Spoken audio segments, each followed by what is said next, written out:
This is Open to Debate. I'm John Donvan. Hi, everybody. Today, a focus on the Middle East and Israel and Gaza and the United Nations. It is ironic that a critical moment in the foundation of the State of Israel was the day that it won recognition by the United Nations. That happened in May of 1949 when Israel was new, and frankly, so was the United Nations. So it can be said that the UN played a critical role in the birthing of Israel as a state. Since then, however, and here's the irony, at many junctures and at a variety of issues, the two have often been in collision.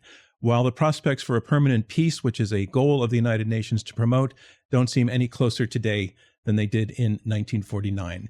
There has long been tension over one UN agency in particular known as UNRWA. Those are initials that stand for United Nations Relief and Works Administration. UNRWA has been on the ground in refugee communities, and its defined mission has been to provide Palestinians with social services like education and healthcare, which it has been delivering for decades, since 1950. As you'll hear in this debate, there are widely conflicting views on UNRWA's impact, and this divide was exacerbated after it was revealed that some local UNRWA personnel were involved in the Hamas terror attack of October 7th that killed more than 1,200 Israelis. They were members of Hamas or collaborating with it. United Nations officials investigated and confirmed this.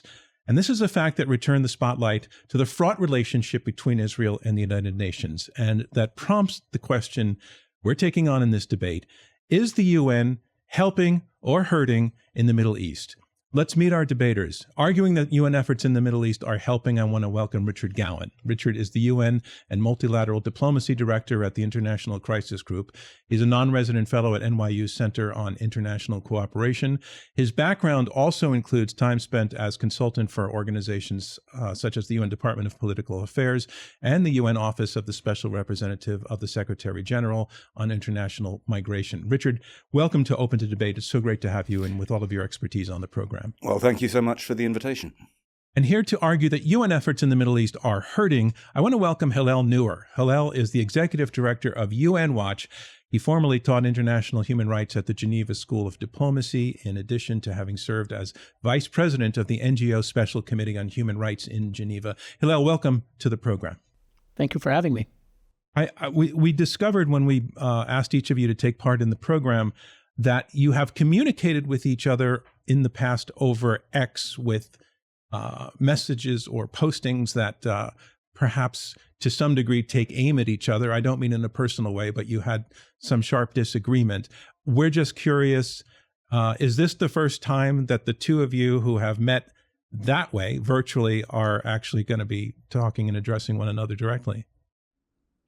That is correct. All right. Well, we're glad to be able to make that happen. Our goal here is to do exactly what we're doing, is to get people who disagree with each other to at least talk with each other. And we really appreciate that each of you is willing to do this. And we look forward to the outcome. So let's get on to our opening statements in our first round. And our first round is comprised of opening statements in which each of you take a few minutes to tell us why you're taking the position that you are. Richard, you are up first, and you are arguing that UN efforts in the Middle East are helping. Here's your chance, please, to tell us why. Well, look, I think I have an uphill battle here because we have to be honest that right now, nobody thinks that the UN is doing a great job in the Middle East.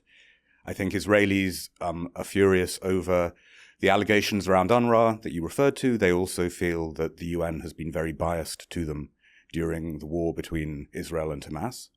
But actually, Arab states are also very cross, and Arab publics are very angry because they believe that the UN has not protected the Palestinians. They blame the UN for not bringing an end to the war. So why would I argue that the UN is still helpful in the Middle East? I would want to zoom out for a second before we get into the details and emphasize three reasons I think the UN matters in the region. Firstly, the UN is still an essential player in humanitarian assistance around the whole Middle East. There are about 60 million people in that region who are hungry or vulnerable. The UN gets some sort of assistance to between 30 and 40 million of those people. And if the UN wasn't providing that assistance, we would see more refugees, more violence, and more suffering across the entire Middle East, from Yemen to Syria and further afield.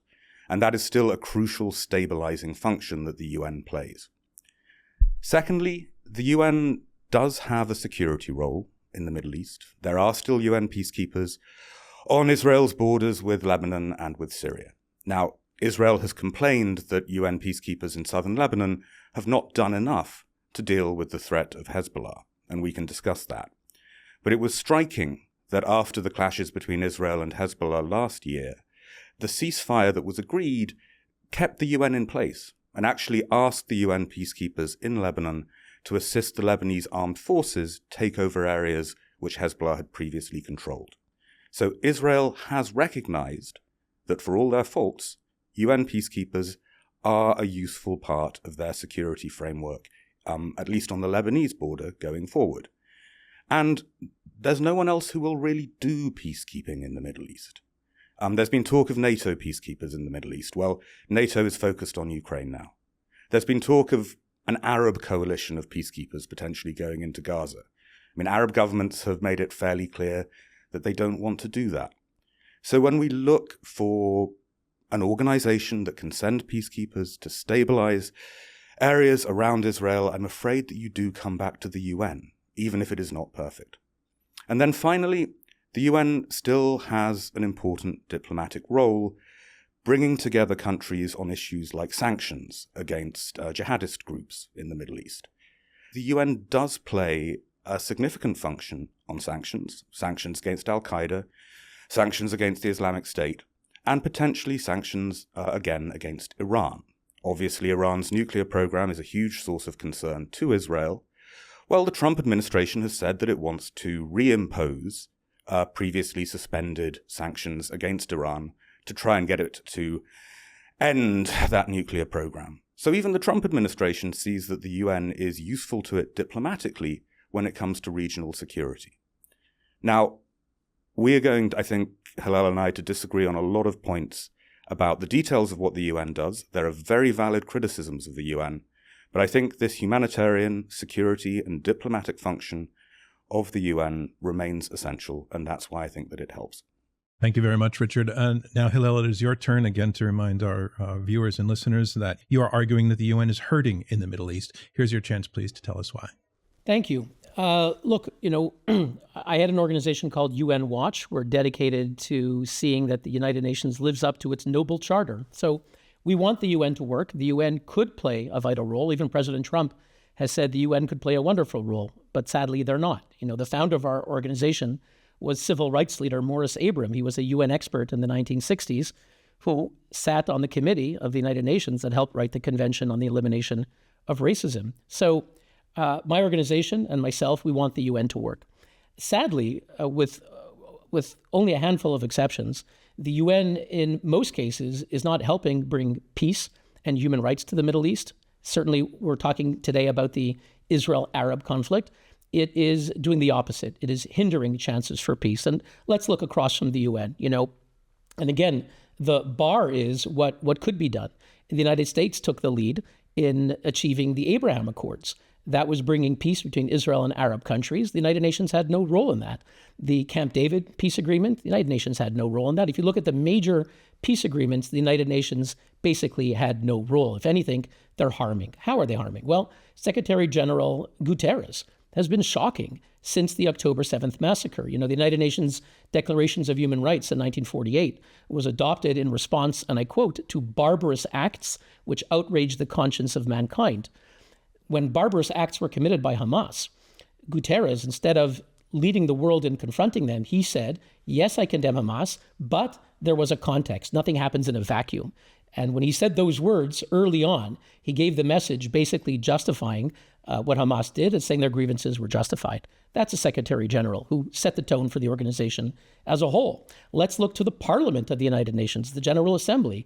They adopt one resolution on Iran, one on North Korea, one on Syria, and 17 on Israel. It's 17-1, Israel versus North Korea, all right? So the United Nations General Assembly, Parliament of the UN is demonizing Israel, and that message is heard around the world, and the United Nations has become ground zero to the demonization of Israel. And it's not accidental that there are violent attacks against Jews in America, in Europe, where I live, in Australia and Canada, And the notion that Jews are supporting genocide is the rallying cry of the anti-Semites. No one is supporting that more than the United Nations' own special rapporteur on Palestine, Francesca Albanese, who's been condemned by 4 countries, Canada, the United States, Germany, France, and recently also the Netherlands, for spreading anti-Semitism and Holocaust distortion. She's the leading promoter of the genocide libel, the false claim that Israel is committing genocide when they were responding militarily to an attack that killed 1,200 of their own people on one single day. We mentioned UNRWA. UNRWA, the agency, early on had good motives. Its purposes initially were good, but it's become pathological agency, which seeks to keep Palestinians in a permanent state of dependency. They've received billions of dollars, haven't resettled a single Palestinian in decades, and instead they teach Palestinians that they have a right to dismantle Israel, and they are infiltrated with terrorists. Thank you, Hillel. All right, so we are very pleased to hear both of your arguments presented with such clarity and force. I just want to talk a little bit about what I heard in your opening statements. Richard, I heard you say that, first of all, absolutely, you acknowledge that the UN has room for criticism in many, many ways, but that in terms of the question that we're debating, whether it's helping or hurting in the Middle East, you would argue that despite any of those problems, it's overall helping. You're saying it plays an essential role in humanitarian issues, that it is serving some 60 million people, including refugees and many who are suffering in various ways. You also say that UN peacekeepers are playing still a critical role, again, despite criticism, still playing a critical role in its placement of an organization called UNIFIL, where it's been since 1978 along the border in Lebanon, along the border with Israel and Syria. You acknowledged that, in fact, Israel wants to include UNIFIL in future arrangements, and that demonstrates that it is actually playing a constructive role. And you also say that the United Nations plays a critical role in placing sanctions and enforcing sanctions against rogue outfits and rogue states such as Iran and other terrorist organizations. And so overall, you're saying that there's a constructive role that the UN is playing, has been playing for a long time, and should continue to play. Hillel Neuer, I hear you saying that in the large framework of whether the United Nations is helping to support and promote a peaceful resolution to the conflict in the Middle East, that it generally fails, that although an organization like UNRWA, the United Nations Relief and Works Agency, has a positive mission, that it's been corrupted through politics over a long period of time, that the organization overall, the United Nations organization overall, because of a strong, as you depicted, anti-Israel tilt, is actually hindering peace in the Middle East. So I see those are the two dividing lines. There are many, many pieces of this and many details to talk through. So I want to get started by this focus on UNRWA that you brought up, Hillel. I want to note that in February of last year, you testified before the U.S. Congress, and you were making the case then that the U.S. should stop sending funds to UNRWA, I think to the tune at that point of about $300 million. And what happened subsequently is that the Biden administration did suspend that aid, and the Trump administration has not resumed it. In fact, the Trump administration has pulled out of that council. But I want you to talk a little bit more about the degree to which the compromising of UNRWA, as you depict it, supports your argument that the UN overall is doing a bad thing, when you know that Richard's position is that nevertheless the organization helps a lot of people in a lot of very material ways. Look, I think what Richard said underscores my point. Our debate is focused on the UN in the Middle East, but particularly on the Israel-Arab conflict, Israel-Palestinian conflict. And I agree with Richard that there are places in the world outside of that conflict. If you remove Israel, if you remove the Jews, there are places where the UN can play an important role. And I support UN agencies that, however flawed and imperfect, can do good. You know, I work next to the UNHCR, that's the UN Refugee Agency, whose mission is to resettle refugees. And when there are refugees from wars in Yemen, in Syria, in Russia and Ukraine, they have resettled hundreds of thousands and over decades, millions of people. UNRWA is the opposite. That's the problem, is UNRWA hasn't resettled a single Palestinian in 7 decades. They are the opposite of the UNHCR. The goal of resettling refugees is not the goal of UNRWA. UNRWA's goal, effectively, is to dismantle Israel. They tell Palestinians in Gaza who are living in what the UN calls the state of Palestine. They've been in Gaza for decades. They are told this is not your home. Your home is in Tel Aviv. Your home is in Haifa. And so Palestinians are brought up, 90% of whom, according to Johan Sufi, the former head of the UNRWA legal office in Gaza, 90% of Gazans go to UNRWA schools. And we shouldn't be surprised that thousands of them took part in the massacre of October 7th because they were told this is how you are supposed to act. You have the right to dismantle Israel, the right of return, which involves resistance, which means terrorism. Similarly, Richard mentioned, sanctions. And I agree with Richard that the UN, when they after the could we hold off just on the sanctions point first? I just want to ask Richard to respond to your depiction of UNRWA. Richard, take the floor, please. Well, look, I mean, there is no doubt that UNRWA has been infiltrated by Hamas. I think it's probably also been infiltrated by Israeli intelligence, but that's another story. But I'm afraid my view on this is actually quite cynical. There's never been a humanitarian operation in the world that hasn't been manipulated by bad actors on the ground. It comes with the territory. And in Gaza in particular, we'd always known, and Israel always knew, that Hamas had penetrated UNRWA. Although I would also say there are many very fine UNRWA officials who I think are actually deeply motivated by a desire to help the Palestinians. Why then did Israel continue to agree that UNRWA should operate in Gaza and the West Bank? The answer is that it was stabilizing the situation. My colleagues at Crisis Group have called UNRWA a substitute for the state. It was providing sanitation. It was providing health. It was providing education. And yes, that education has been controversial. But if you hadn't had UNRWA there, you would simply have had chaos. And I think that we should be honest with ourselves that until the 7th of October, Israel and Israel's friends were happy to support UNRWA because it kept a lid on the perceived problem in Gaza and also in the West Bank. Now Israel wants to close UNRWA. I understand those emotions, but I think that what we're going to find is that there is no credible alternative. Private companies cannot provide the sort of services that UNRWA provided. So there is a risk that we simply just allow the suffering of the Palestinians in Gaza and the West Bank to deepen because we're not going to provide them real aid. Okay, I'd like to let Hillel respond to that.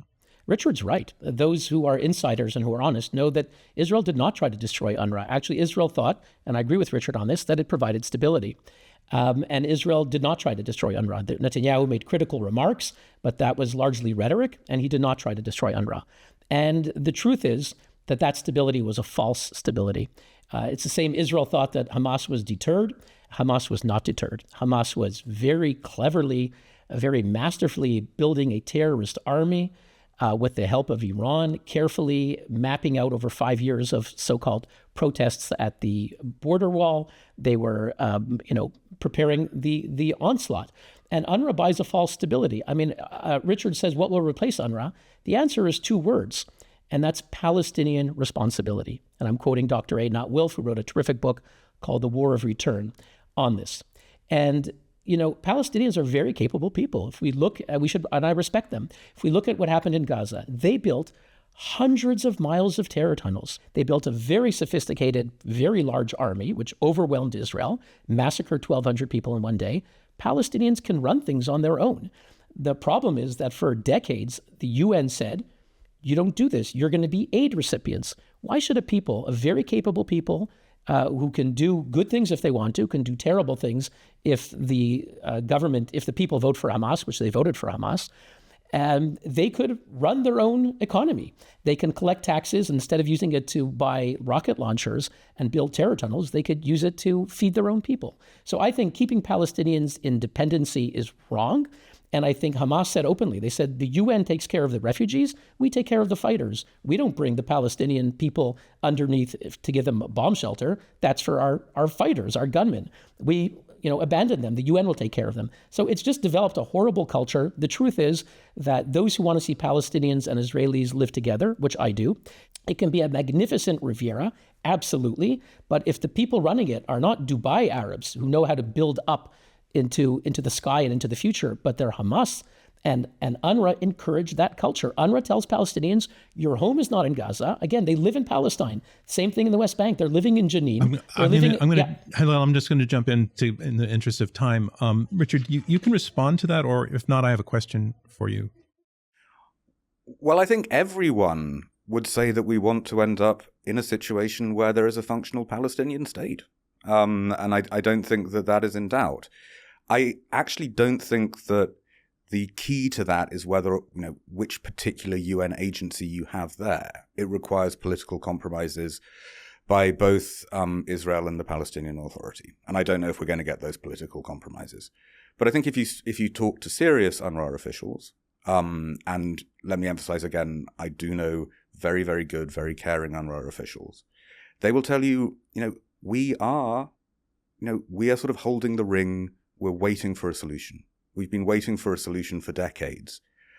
When there is a political way out of this situation, UNRWA can go. So that's fine. That does lead to the question I wanted to ask you, Richard, which comes from something that Hillel said in his opening, which is that UNRWA has not worked to resettle the refugees, that it's persuaded them to stay in place and to aspire to returning to the places that they fled from in 1948 and in 1967.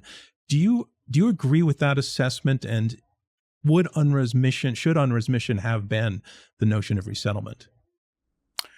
So, UNRWA's mandate back in the 1940s was essentially to assist the Palestinians, both in the Palestinian territories, but also in neighboring countries like Jordan, until the right of return was possible. And it doesn't have a mandate to do resettlement, and it doesn't actually have a mandate to facilitate the return of Palestinians to their former homes, although that obviously is impossible at the present time.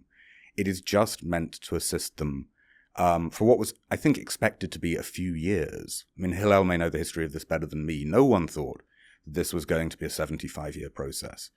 And so, the UN has been left holding this problem with a mandate to keep supporting the Palestinians in the hope of there being a political way out.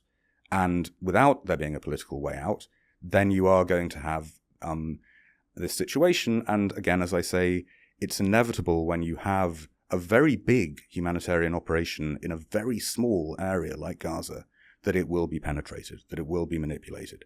That is just, sadly, an inevitability of international assistance. I think I'm afraid that Richard is downplaying the infiltration of UNRWA. And again, there's two problems. Even if UNRWA were not infiltrated, again, the purpose has become pathological. The founding Could we of just UNRWA, point out to people who don't know that the 99% of the staff of UNRWA working in Gaza, 13,000 people, 99% of them are Palestinians.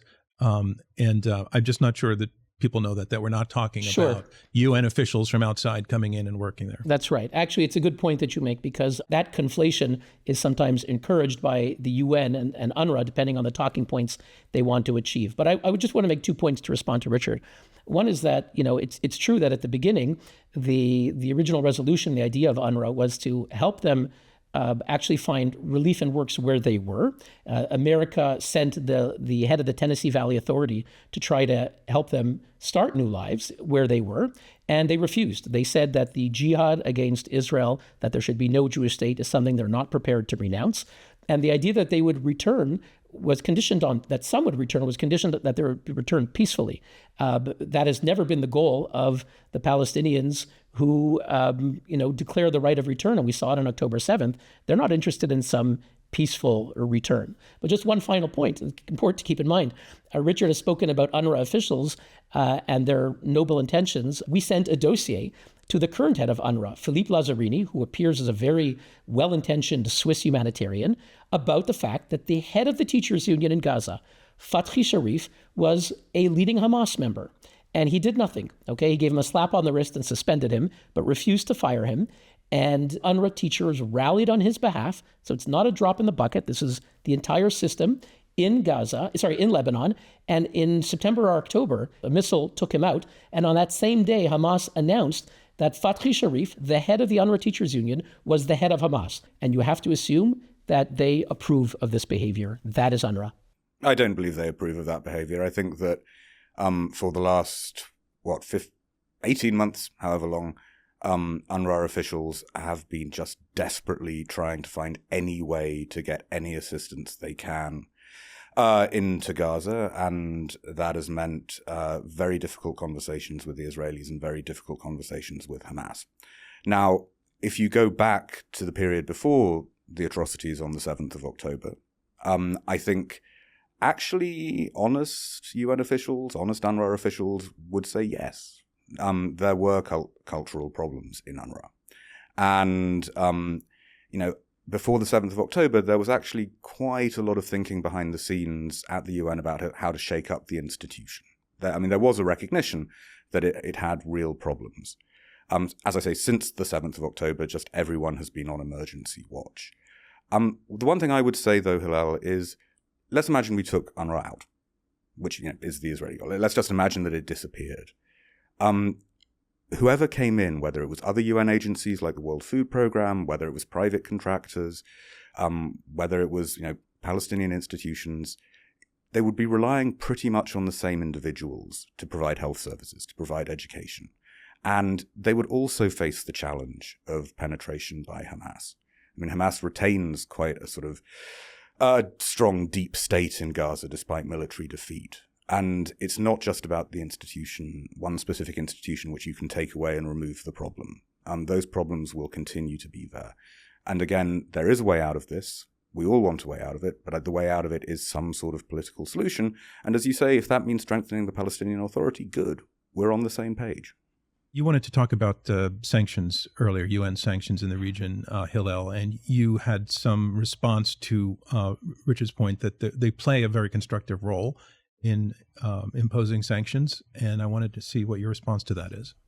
Sure. So I agree with Richard that UN sanctions that were imposed after the 9/11 terrorist attacks by al-Qaeda were useful. And there are rare occasions when the UN can agree that terrorists like al-Qaeda or ISIS are terrorists. Sadly, they've never done so with Hamas, the opposite, or Islamic Jihad, or any of the other Palestinian terrorist agencies, with maybe a rare exception of an agency that might be affiliated with al-Qaeda or ISIS. The main Palestinian terrorist groups get a free pass in terms of the UN. In fact, the UN relief chief, Martin Griffiths, last year said, "I do not regard Hamas as a terrorist organization." The UN refuses to call them a terrorist group, says they're a political organization. Well, this actually takes us back to a moment of deep frustration for many of us in New York, which was back in October 2023, within a few weeks of the 7 October attacks. Brazil, which was then a member of the Security Council, tabled a Security Council resolution that for the first time ever condemned Hamas, and I think described Hamas as a terrorist organization. And that resolution failed. But it failed because the US vetoed it. Now, the US vetoed it because it said that it didn't give Israel sufficiently strong support in terms of self-defense. But a lot of diplomats, including a lot of US diplomats, thought there was a moment there.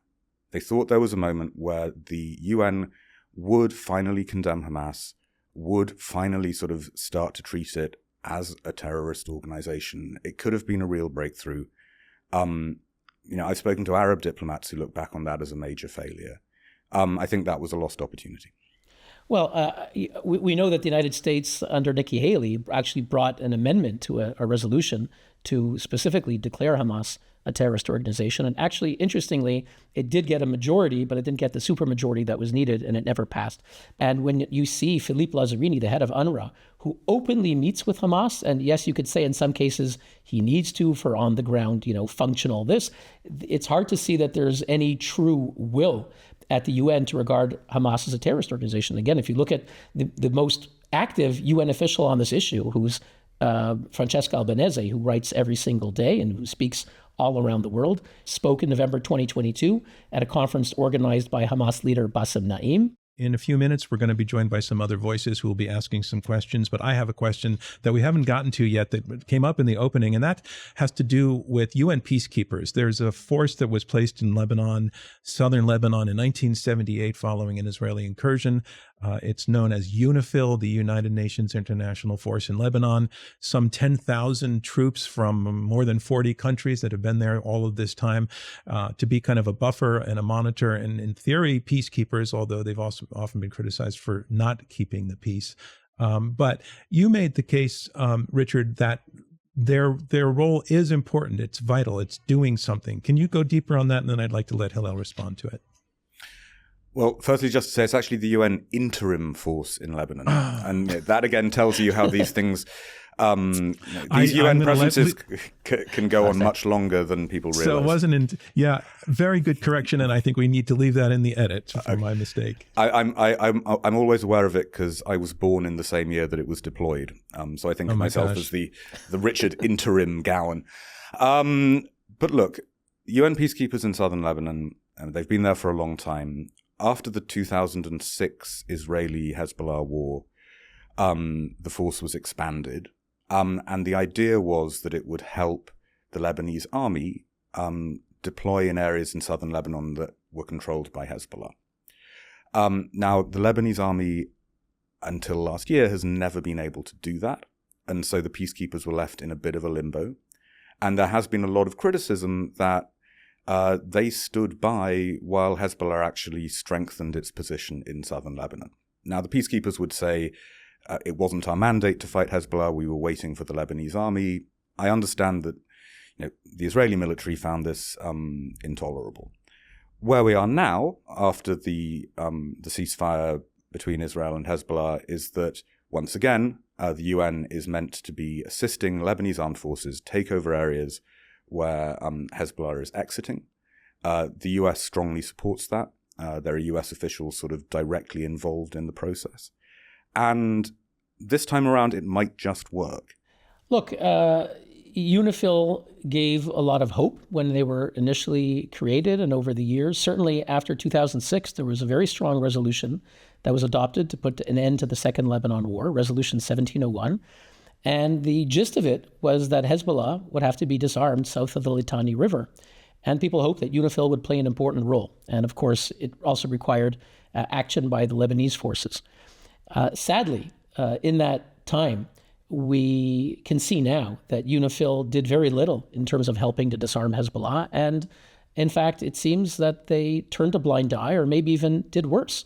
Hezbollah, when Hezbollah attacked Israel on October 8th, so one day after Hamas launched the massacre of October 7th and killed about 1,200 Israelis, the next day, Hezbollah launched their own attack, guided by Iran, funded by Iran, armed and trained by Iran. They displaced tens of thousands of Israelis in the north. Many of them have still not been able to return home.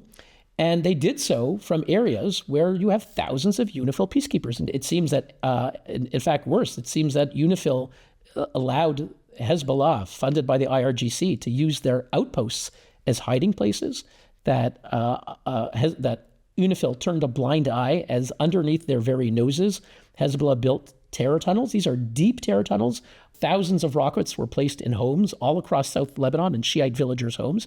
And UNIFIL, of course, saw all of this happening. But on the rare occasions where they did try to intervene, Hezbollah responded very aggressively, even killed a few UNIFIL peacekeepers back in the day. And Hezbollah, kind of like a mafia, gave them the message, if you dare to intervene and do your mandate, you're going to wind up in body bags.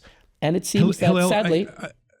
I just wanted to jump in with, I have some experience reporting on UNIFIL from going back to the 1980s. And in particular, I spent time among the Irish contingent.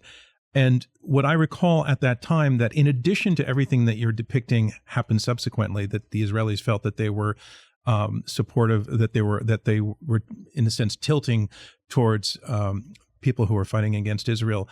The Lebanese felt the opposite, that they didn't trust UNIFIL either, and felt that there was intelligence information being shared with the Israelis, and they were kind of in the middle on this sort of thing. And I'm wondering, is this kind of just the lot of being a peacekeeper when you're in the middle and it's not really your conflict, that you're going to lose the support of both sides?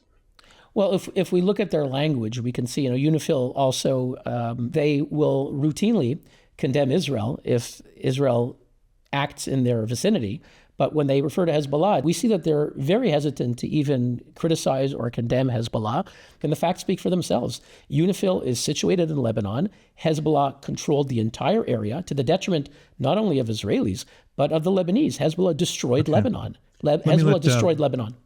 Richard, come on in. Your response, a lot said there. Yeah, and actually, many points I would agree on. I think that it is true that, Hezbollah has succeeded in menacing UN peacekeepers over the years. And, I recall late 2022, an Irish peacekeeper was killed, I think because the Irish were seen to be a little too forward in their approach to some Hezbollah actions.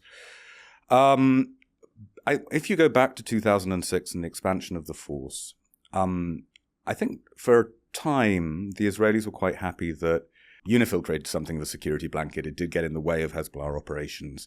It did sort of dampen down what Hezbollah could do. By 2022, 2023, yes, it was clear that that was no longer the case. And Hezbollah's presence had sort of grown hugely. The question now is, after Israel has struck some very significant blows against Hezbollah, can UNIFIL help with the sort of post-ceasefire stabilization, working with the Lebanese armed forces? As I say, I think it is just striking that for all the complaints, Israel accepts that UNIFIL is the one international framework they have to work with, and that there isn't an alternative. I want to do a pivot in the program now to bring in some other voices, people who have been listening to the debate and who know this topic because they think about it and write about it. And the first person I want to welcome is Natalie Ecanow. Natalie is a research analyst at the Foundation for the Defense of Democracies. Natalie, thank you for your patience in listening to the debate so far, and we'd love to hear what your question is for our debaters. Yeah, thank you for having me. In my assessment, the Israelis are at minimum wary of allowing the Palestinian Authority into Gaza at this point, given the problems that the Palestinian Authority has right now in the West Bank. So if the Palestinian Authority can't go into Gaza and UNRWA can't continue providing services in Gaza, what alternatives do you see for providing services to the Palestinians once the war wraps up? So, look, I think you're right. You've touched on a conundrum, which is that, what are the next steps? Not clear what the next steps are. If you have elections, Hamas gets elected. And today, Hamas controls Gaza. If you hand it over to the Palestinians, which, Israel is currently only in a small part of Gaza. So effectively, Hamas is controlling large parts of Gaza. And my point was that I don't think UNRWA helps anything. That was the main point. And it comes back to something that Richard had touched on, which is that, UNRWA provides a stability. They're better than the alternative. I don't think they are. I agree with Richard that whoever leaves, whoever enters that space, certainly in the near term, is entering a Hamas-controlled zone, whatever UN agency would be there or whatever Palestinian agency would be there. So it's true. However, my main point was that the UN shouldn't be giving their international legitimacy to this, and that's very significant, by the UN being there and legitimizing that narrative. It's one thing for Hamas to say, our goal is to destroy Israel. But UNRWA, in a neat way, basically whitewashes that and legitimizes it. I'd rather it be clear as day. If Gaza is Hamas and if the schools are Hamas, we'll know that it is, but they won't be telling us that this is some kind of UN agency, UN school that's dedicated to peace and human rights when it's the opposite. Richard. I fear that we may end up with a sort of broken-backed humanitarian effort in Gaza. Israel has laid out two alternatives to UNRWA. One is that other UN agencies, like the World Food Programme, could take over relief efforts. But you have to remember that UNRWA has also been doing things like sanitation, like trash collection, like running health centers. And there actually is no other UN agency that I think has the capabilities to take on all those tasks. And then the alternative to the UN is that you bring in private contractors. There are a lot of private contractors who I think hope to get quite a lot of money in post-war Gaza. But again, I don't actually think that any of those contractors could fulfill all the tasks that UNRWA has fulfilled. I think they would be highly susceptible to penetration. So I worry that we end up with a much diminished level of assistance to the people of Gaza. And the people of Gaza, Hillel describes their mentality, but I think they're also just hungry. And I think they also just want peace. And if they're left without proper services, then we are just creating the resentments and the anger that will lead to violence down the road. Natalie, thank you for that excellent question. I now want to welcome Sarah Yerkes. Sarah is a senior fellow at the Carnegie Endowment for International Peace. Sarah, thank you for joining us. And please come in with your question. Thank you so much. So the question that I have for you both, one thing we haven't touched on is one of the UN alternatives that currently exists, which is the multilateral force and observers in Sinai. This was established as an alternative to the UN peacekeeping force based on negotiations between Egypt and Israel to monitor their peace treaty. And I would say that it has arguably more credibility than some of the UN bodies in the region. So do you think that the MFO could be a model for elsewhere in the Middle East? And how would you compare its performance to other UN peacekeepers? So just to clarify for people, after the Camp David Accords, when Israel and Egypt reached a peace accord, a kind of buffer force, smallish buffer force, was put into the Sinai, which is where Israel meets Egypt. When you say MFO, you're referring to them, and very, very importantly for your point, they're not UN. It's a different group. So you're asking, what about that as a solution? I'd take that first to Hillel. Look, for the Gaza Strip, let's be realistic. First, it was mentioned that there should be two states for two peoples. That's the ideal. The reality now is no one in Israel, including, I would say 90% of those who historically were major activists for two-state solution, they're not calling it for that today because, it was the peace activists on the Gaza border who were dedicating their lives to helping people in Gaza, who used to drive over to the border with Gaza and bring Palestinians to hospitals. They were the ones who were massacred in front of their families. They were the ones who were taken hostage. So the idea that tomorrow anyone is going to grant sovereignty and allow groups like Hamas or even the PA, which continues to fund terrorists. If you get convicted for terrorism, it's not just Hamas that supports you. The Palestinian Authority gives money, has been giving millions of dollars to the families of those who are convicted for terrorism against Israelis. So most Israelis tomorrow are not willing to allow a Palestinian state. So, Hillel, I'm just jumping in the interest of time. Your answer is that having an MFO as opposed to UN forces it's just that's not at this point a viable alternative for the reasons that you're citing. There is no country or combination of countries that are going to fight Hamas to protect Israelis. Well, we finally found something which Hillel and I 100% agree upon, so that's progress. I don't think, as I said in my opening remarks, that in Gaza or indeed in southern Lebanon, there's any coalition that is willing to take on the risks of putting boots on the ground. I just don't think NATO countries, who obviously are currently very focused on Ukraine, want to put in forces at scale in Gaza. And I think Arab militaries are very, very nervous about suggestions they go into Gaza because, they are very scared of the optics of Arab soldiers or Arab police having to suppress Palestinian protests. It would cause huge blowback. So I really appreciate that question. It got an interesting point onto the table. So thank you very much for joining us.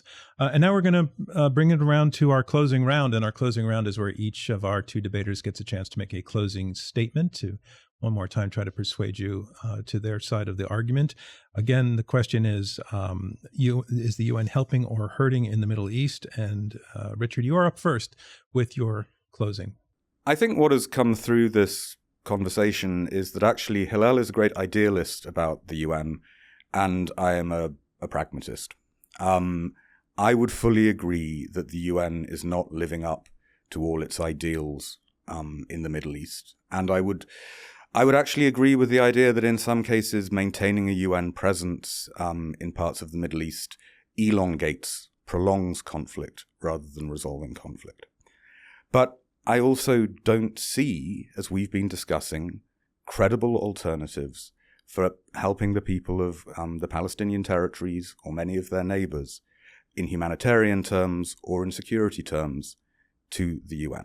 I think that the UN, for all its imperfections, remains the one body that is able to provide the life-saving assistance, and in some cases, security assistance, that is necessary in the region.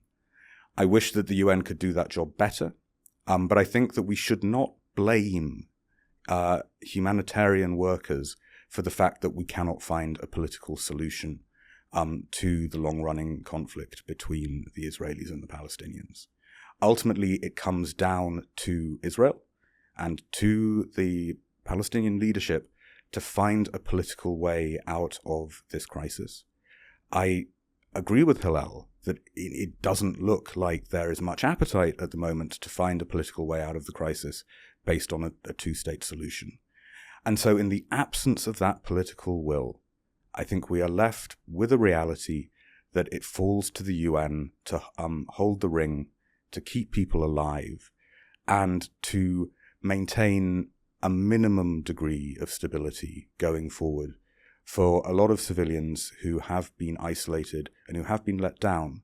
And I think that's true also for Israeli civilians who deserve to be protected. And the UN is there to do that. Thank you very much, Richard. And Hillel, you get the last word with your closing statement. Once again, to remind people, you are arguing that the UN efforts in the Middle East are hurting.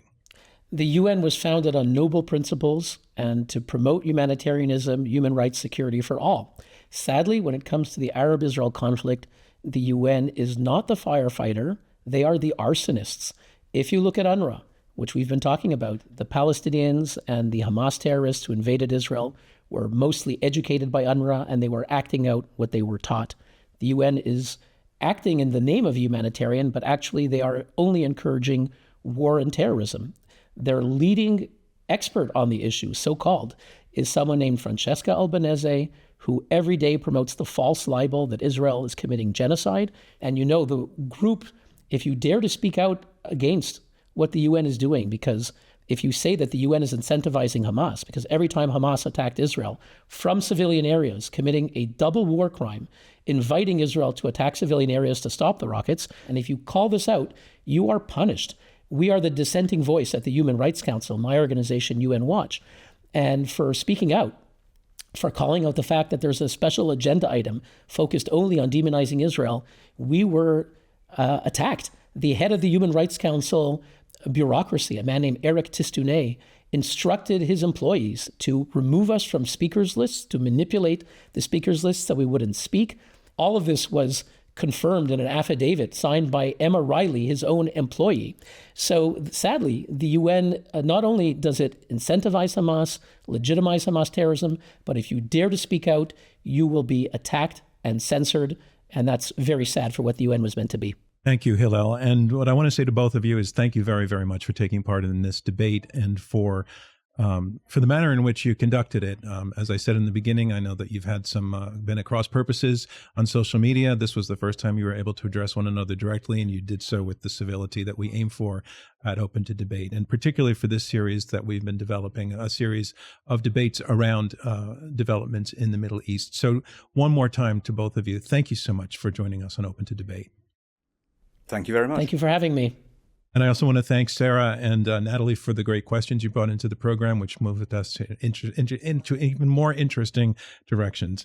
And I want to also thank you, our audience, for tuning into this episode of Open to Debate.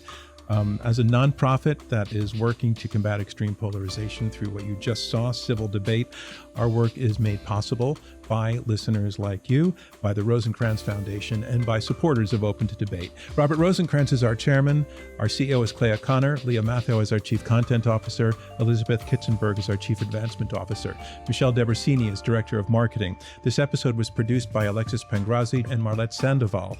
Editorial and research by Gabriella Mayer. Andrew Lipson and Max Fulton provided production support.